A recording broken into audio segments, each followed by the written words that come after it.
Uh-oh. What's that? No. That's not an oxygen bottle, is it? Oh my god. He's not really gonna... He's gonna weld? He's not gonna use a Zoomlock? Uh-oh. No. Dun dun dun dun dun dun dun dun dun dun. Don't do it. Don't do it. Don't do it. Don't do it. Don't do it. You gotta. Don't do it. Don't do it. Don't do it. Oh. You gotta Zoomlock it. You gotta Zoomlock it. You do. Hey world, how are you doing? It's a 5-ton Copeland scroll. Just some pictures here of what's I'm going to be installing today. Showing you here how I wire the Copeland scroll up on the truck before I put it in the unit. It's a lot easier to do it on the back end of your truck. This is just a nitrogen bottle. I do use nitrogen when I'm welding. And it's the unit it's going in. My tool bag, Imperial tool bag was there. Old condenser fan motor. Hey world, how's it going? We got a Carrier condensing unit, 5-ton, 20th week of 1999. Hey world, how you doing? Just a quickie video of this brand new Copeland compressor going in, replacing the compressor on this unit right here. The new Copeland compressors are still 4 to 10 ton Copeland scrolls. They're still saying don't pressurize above 150. So I just wanted to let you guys know. Okay. Thanks for watching. Click like on the video and subscribe. Thanks very much. Hey world, just wanted to make a comment here.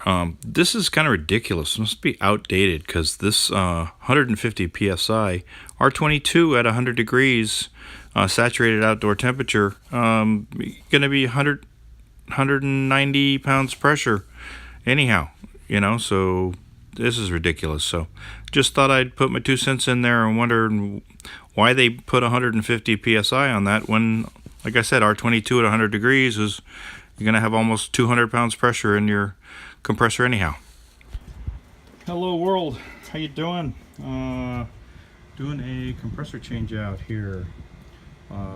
Sorry for the moving of the camera, but anyways, put me in a nice little Copeland scroll 5-ton on the this is on the that one, the video where the refrigerant go.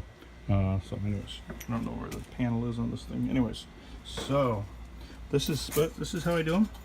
I got the pigtail thing. I don't like the 3-in-1 things that Mr. Melto's. You know, those things, the thing that fried it over there, you can see it by the pliers. Let's see if I can zoom in on that thing. Yeah, Mr. Melty. Yeah, so anyways, just gonna go for regular wires. So I do it like this. I do them, you know, with these leads. Put these leads on here. Washed it all out. I washed, before I even started, I washed the coil all backwards. So the coil's all washed backwards. New Copeland scroll. Pressure tested everything, leak checked everything over there. That's not a leak. That's from something past or something, or when this thing blew its refrigerant, it must have sprayed the coil or something, because that's been thoroughly leak checked. And how it, you know, with the bulldog or the bloodhound, my H10G, which is, oh, probably my helper has put it back on the truck. But anyways, this is the old compressor that was in there. This is that Millennium that was in there. So, all right, that's the blowout on that thing. So, yes, I'm gonna weld that thing closed. So this is how I do it. I got some copper setups stuff here. This is how I do some of my kits. So you know, got my oxygen. When it has taper on it, it means that it's full. This is some other stuff. And sockets, and got some fittings here. Got my cart for doing stuff, and this is the setup here. My cord reel, torches, everything. Vacuum pump, old Robin Air Beast. Yeah, nitrogen, everything's been fully nitrogen pressure tested several times. All the welding was done with nitrogen purging at 4 psi pounds of pressure. And new dryer EK163S with 56% silver on these. Notice dryer's not all burnt to hell. Okay, so all right. Found the service valve was leaking, so I made my own. Didn't have the T. I have every single T. I had to make one, so I had to get the job done, man. Sawzall, had to cut the hole bigger here to get that, doing that. So that's how I did that. And 7/8 into the suction, 1/2 inch discharge, 5-ton Copeland scroll. Well, world, I was rudely interrupted by my alarm going off for my timer. So anyway, so this is the compressor that I'm putting in. 61. I'm gonna run new 22B in her. So this is evacuation night. I'm gonna evacuate it overnight down to hopefully probably about 100 microns or something like that. Been on a pressure test 15 minutes for 132 pounds pressure, or 120 to 129, holding rock solid at 132, 129 on my gauges for 15 minutes solid. So hopefully everything's got, like I said, it's been leak checked before. I took everything apart, you know, to make sure that, you know, nothing was leaking out here. It's the 1999 unit. This is that customer wanted to do it as most inexpensive as possible. So this is the way we just throw. So this is the unit. It's going in 20th week of 99. Yeah, so, and you guys are probably going to say, oh, well, you left the old fan motor in there. How dare you? Well, customer wanted to go as cheap as possible, but let me see. I am going to be putting a high pressure safety on the high pressure. It fits perfectly on the high pressure outlet, so when I'm done with the job, I will put in this 410 cut out a 410, and that will protect my new compressor job if and when that condenser fan motor goes out in the next few years. Customer, he says, all I want is a year or two. He's got 2 kids in college, and he's paying god-awful amounts of money for like Stanford and all kinds of kids in college, so he just needs a year or 2 or 3 or whatever, and then he's going to do everything all new 410 in a few years. So that's what we're doing. So just want to show you guys, this is how I do jobs, and this is pretty much standard for me. That's how I do it. I like to, so this will all be changed. Yep, excuse me, I'm gonna get new capacitor, new contactor. This will be gone. SPP6 will be gone. This is a 55.5 cap. The new compressor takes an 80, so it'll be an 80 and a 5 dual cap going in there. So that'll happen tomorrow. I do start up tomorrow. So it's the end of the day, guys. Right now, 5 o'clock, and we can put it on a vacuum, and I'm out of here. All right, so have a good one, guys, and comment, like, and share. All right, take care. Talk to you later. Bye. Fresh O-ring. 3/8 hose, 1/2 inch hose by 3/8. That's my manifold.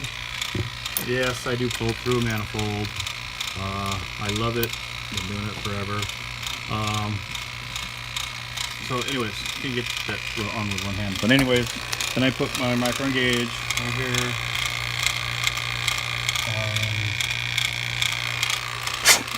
On a hose. I'm gonna get us one of them solid things what you guys are using.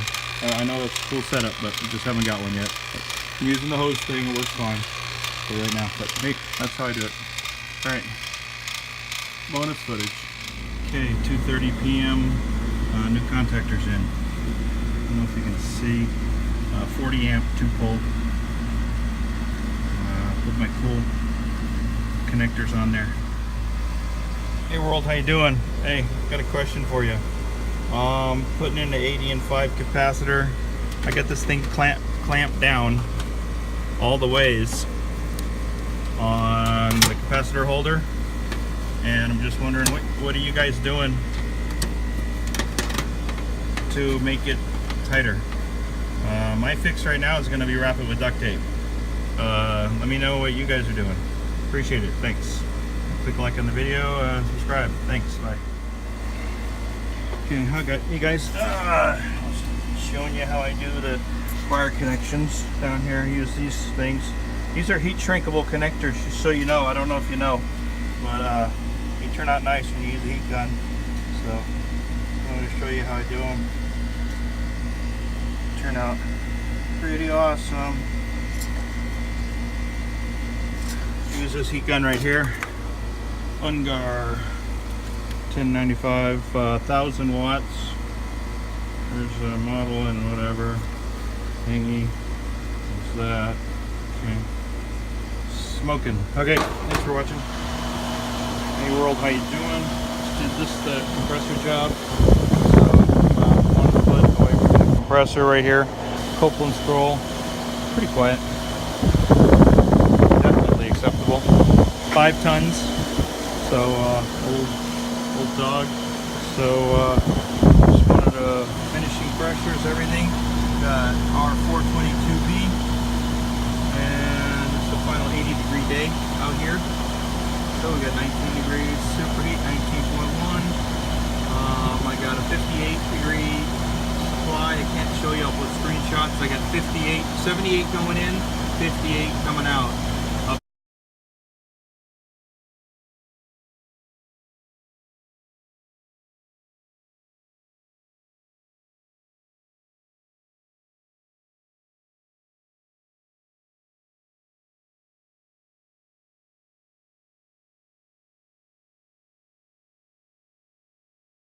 In the house on the I-manifold, we'll have to do that, but these are my finals here with the R422B. Here's the 422B. Okay, so I used the jug started. This jug started off at 12 pounds 3 ounces. It ended up at 6 pounds 12 ounces. So that means I used 87 ounces out of this jug. Was the first jug. Then this is the second jug I used. It started off at 30 pounds 11 ounces. Ended up at 22 pounds 6 ounces, which means I used 133 ounces out of that. So that's 220 ounces total used, and if you divide that by 16 ounces per pound, you get 13.75 pounds total unit charge. Okay. There's the pressures, 57, 243, and like I said, lost my other probe, guys. Sorry, I can't give you a subcooling on it. So I gotta get another probe to find it, but this is not a TXV, so this is a piston up there. So existing 20-year-old, piston upstairs. So that's why I'm doing it by superheat. So we're gonna set it up for 20-degree superheat. That's the compressor right here. So that's my little setup that I got going on right here. And there's my double backup to check my gauges, see how my manifold's doing. So I got 57 here, and I got 57 here. Do a side-by-side shot here. So we got 57 here. We got 243, 243.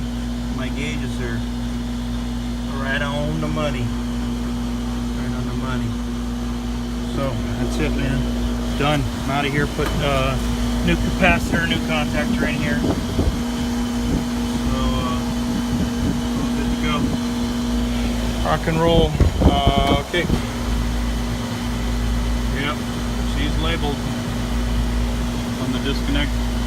Inside the disconnect. Refrigeration B, and on the unit. Couple pushes on there. Did my damnedest to label it. Okay. Final product. Should be done.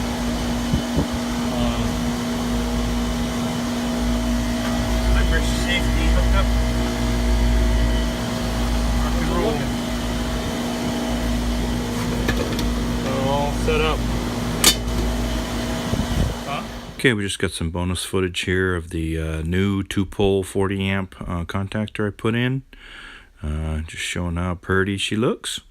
Anyhow, and just some bonus footage here. And this is how I put in the number 8 connections on the contactor, on the new contactor, showing the new contactor all wired, you know, line voltage going into it. That's how sweet it turns out, and this is just showing the pressures R422B and the return air temperature on the eye manifold. I mainly just use that eye manifold for the probes right now. So I got the return and supply air temperatures there, and it gives you the split, you know, crunches it right out, and it gives you the distance, you know, which is pretty cool.